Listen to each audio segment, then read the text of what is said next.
We're trying to remember when we actually started playing as a group. And I guess it must be, what, 5 years now? It kind of just grew, didn't it?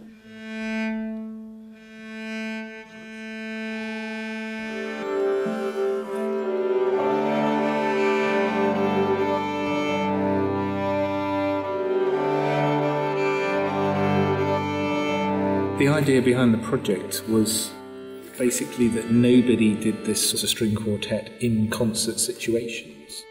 And I think, you know, to have brand new repertoire arranged specifically for the group that no one else in the UK or anybody else has, you can't buy these arrangements in the shops or anything, is quite a unique selling point for the quartet.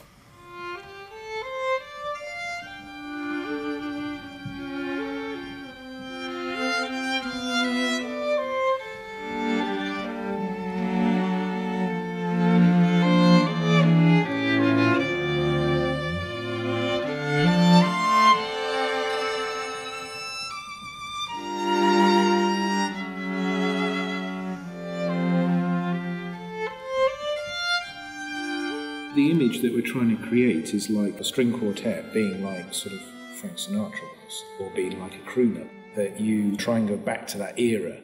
Because no one writes songs like that these days. No, at all. No one. I mean, they're just so incredibly beautiful, some of them, you know.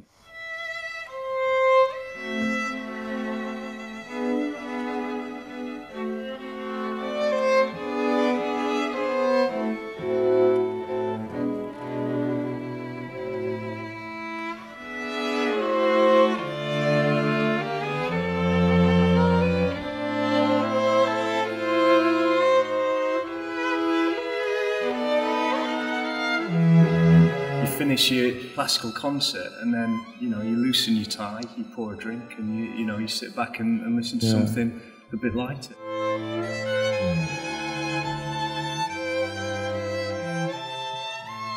There's quartets that play lighter music as background, but we really feel that it deserves concert performance.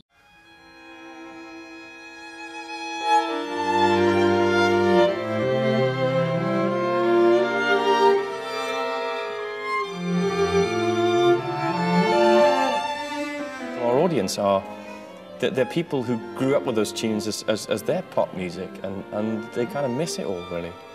And they've all got stories to tell us when we've done a gig. They come up and they say, I met my wife, or I saw my husband, or what, that kind of thing, and it triggers really kind of strong memories for these people, doesn't it? You can play some pieces and you can look out into the audience, and there are some people who are very emotional because it's triggered a memory.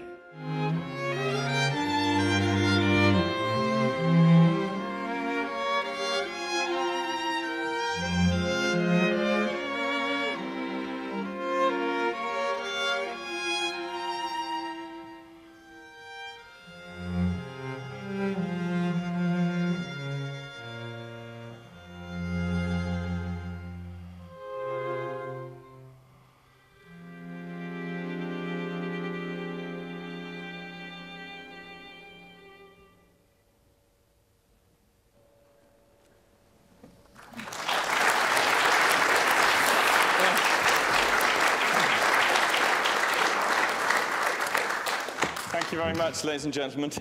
You know I do like to talk on these events. I think you've got to try and involve the audience, because in classical concerts, it's almost like you're not involved. There's a big screen, it feels like, between where we are on the stage and the audience. It's perspex and you can see through it, but you never get the chance to kind of take part, do you?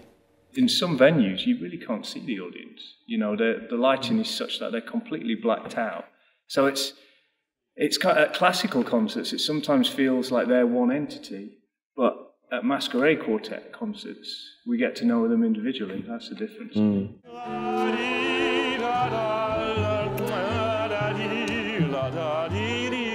mean, certainly from the audience's point of view, I think sometimes you come to a classical concert and you're not used to being there, you don't know how to behave. When do I clap? What do I do? Can I sneeze? Do I cough? When do I cough?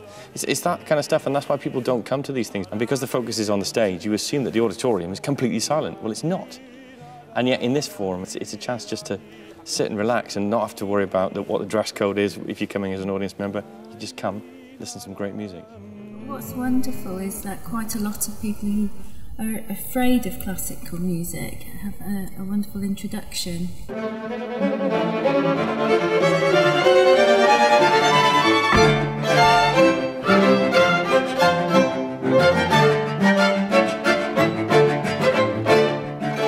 Quite often we'll couple a concert. Well, the first half we'll do a classical program. We'll do, say, an early Mozart quartet and then some famous movements from quartets. And then the second half, this is where the kind of unbuttoned part of it comes, or the getting the ties off.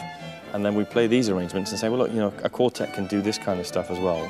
But using the same kind of sound as we used in the first half, it's just as demanding, and we give it just as much credence as we do the Mozarts and the Beethovens and the Ravels.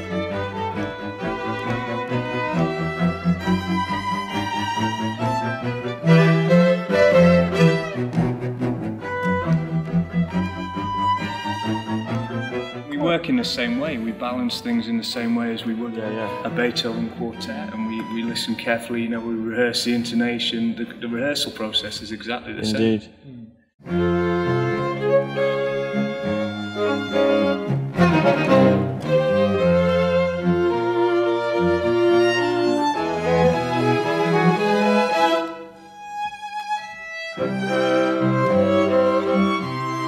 The arrangements are such that you can have something like Goldfinger, the theme tune from James Bond, and you don't miss any of the horn parts. Mark writes in such a way that the cello becomes a stand-up bass, and the violin suddenly the horn. It works really well.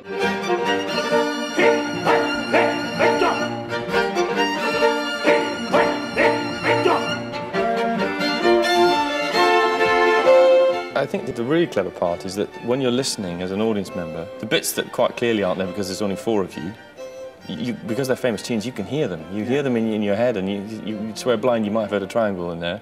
You just kind of hear these things and you think, well, I know it's not there because I'm sat here and I've only got a violin, so it can't be there, but you just put it there in your own kind of head, as it were.